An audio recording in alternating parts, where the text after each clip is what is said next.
আসসালামু আলাইকুম সুপ্রিয় নবম দশম শ্রেণীর শিক্ষার্থীবৃন্দ।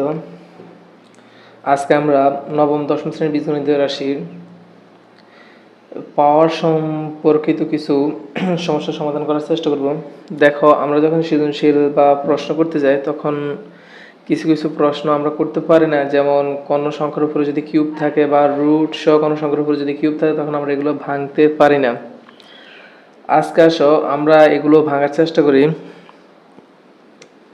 যেমন শুরুতে আমরা যদি √2 এমন থাকে যদি কোনো প্রশ্নে, তখন কি করবা এই সম্পর্কে আজকে আমাদের ক্লাস 10। তাহলে দেখো, যদি √2 থাকে তাহলে সরাসরি স্কয়ার আর রুট কাটা যায়, তাহলে থাকলো 2। কখনো যদি সৃজনশীল করতে গিয়ে বা প্রশ্ন উত্তর দিতে গিয়ে তোমরা এরকম সম্মুখীন হও তাহলে ঠিক এভাবে দিতে পারবা। এখন আসো এটা প্রমাণ কিভাবে দেব যে এটা যে √2 তোমাদের প্রমাণ দিয়ে দিতেছি। সেটা হচ্ছে যে রুট যে চিহ্নটা আছে এই রুটের মানটা হলো হাফ।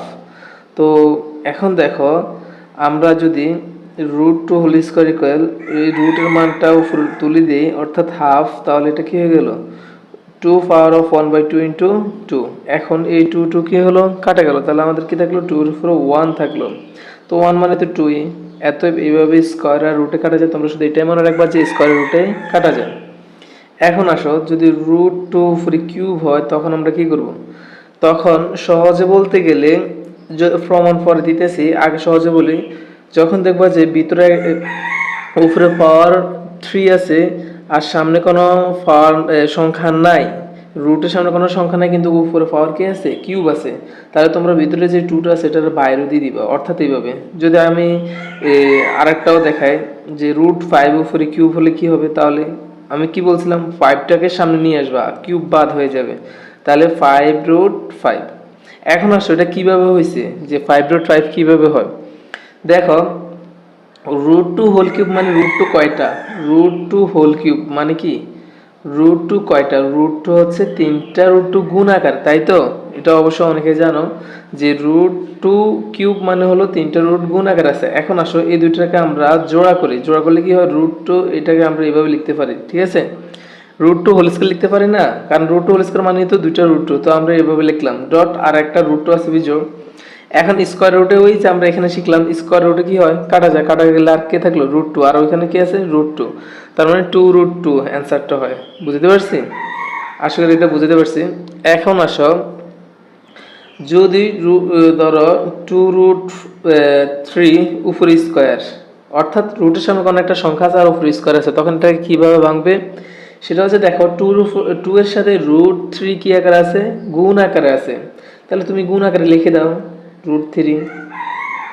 এখন আসো 2 এর উপরে কি আছে স্কয়ার আছে, তো আমি আলাদা করে স্কয়ার দিয়ে দিলাম। আবার √3 এর উপরে কি আছে স্কয়ার আছে, আমি আলাদাভাবে স্কয়ার দিয়ে দিলাম। এখন দেখো 2 এর উপর 2 থাকলে কি হয় 2 দুগুণে 4 গুণ, আর স্কয়ারের উপরে কাটা তাহলে কত 6 3, তাহলে 3 4 কত 12 অর্থাৎ 12। আশা করি বুঝতে পারছি এটা কেমন হয়েছে।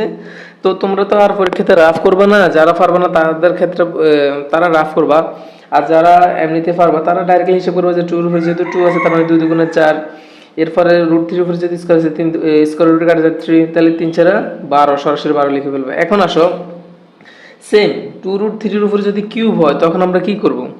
তখন কারণ এইগুলা শেখা অত্যন্ত গুরুত্বপূর্ণ, কারণ আমাদের পরীক্ষাগুলো আসে, এটা একবারে মাথায় ধরে রাখবা। পরীক্ষা কেমনে আসে, যখন তুমি সৃজনশীল করবা যখন মান বসে দিছো তখন ঠিক এইভাবে চলে আসে। এখন তো এর মানে কি 2 গুণ √3, অর্থাৎ 2 √3 এর সাথে কি আকার আছে গুণ আকার আছে। এখন 2 এর উপরে কি আছে কিউব আছে গুণ, আবার √3 এর আছে √3 এর উপরে কি আছে পাওয়ার কিউব আছে। এখন দেখো 2 এর উপরে 3 মানে 2 এটা 3 বার গুণ, অর্থাৎ 2 গুণ 2 গুণ 2, তার মানে 2 এর সাথে 2 গুণ করলে 2 দুগুণে 4, 4 এর সাথে 2 গুণ করলে 4 দুগুণে 8, তার মানে আমার 2 এর উপর 3 থাকলে কি হবে 2 দুগুণে 4, 4 দুগুণে 8। এখন দেখো আমি এই জায়গাটা কেমনে ভাঙবা, এখানে কি বলছিলাম এই যে এই জায়গায় কি বলছিলাম যে ভিতরে যেটা থাকবে এটা বাইরে নিয়ে আসবা আর কিউব বাদ দিবা। ঠিক এখানে আমরা ভিতরে কি আছে 3 আছে, 3 কে সামনে নিয়ে আসবো আর যেভাবে আছে সেভাবে রেখে দিব, আর পাওয়ার কিউব বাদ হয়ে যাবে, অর্থাৎ 3√3। এখন আসো এটা আর এটাকে গুণ করে দিয়ে দেবো, 3 এটা 24 √3, তো যারা ডাইরেক্ট পারবা তারা তো ডাইরেক্ট পারবা, আর যারা ডাইরেক্ট পারবে না তারা কি করবা, যারা ডাইরেক্ট করতে চাও তারা এইভাবে করবা যে 2 এর উপর কিউব আছে তার মানে 2 দ্বিগুণে 4 4 দুগুণে 8, তারপরে √3 এর উপরে কিউব আছে তার মানে 3 √3, তাহলে 3 8 24 √3 ডাইরেক্ট হিসাব। আশা করি তোমরা আজকের ক্লাসে অনেক উপকৃত হয়েছো। যদি উপকৃত হয়ে থাকো তাহলে তোমরা আমার চ্যানেলটি লাইক সাবস্ক্রাইব করে পাশে থেকে আজকের মতো এটুকুই। আল্লাহ হাফেজ।